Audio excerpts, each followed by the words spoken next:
بسم اللہ الرحمن الرحیم۔ ایک بزرگ کہتے ہیں کہ میں اور میرا ایک ساتھی ایک پہاڑ میں رہتے تھے۔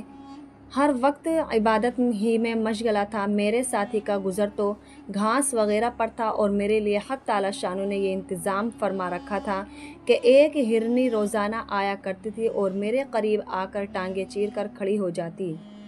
میں اس کا دودھ پی لیا کرتا، وہ چلی جاتی۔ بہت زمانہ اسی طرح گزر گیا کہ وہ ہرنی روز آ جایا کرتی اور میں اس کا دودھ پیتا تھا۔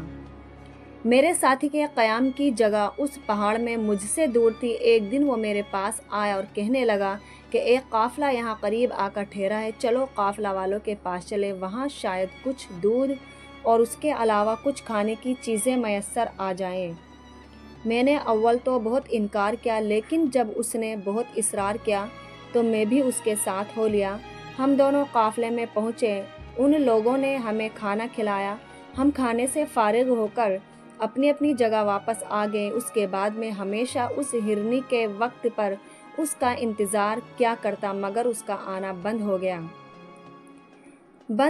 کئی دن انتظار کے بعد میں سمجھا کہ اس گناہ کی نحوست سے وہ روزی جس کی وجہ سے میں بے فکر تھا بند ہو گئی۔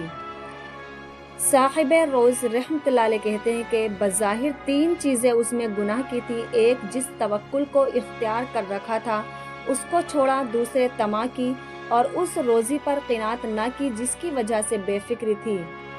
تیسرے، ایسے کھانا کھایا جو طیب نہ تھا، یعنی پاک نہ تھا، جس کی وجہ سے طیب رزق سے محرومی ہو گئی۔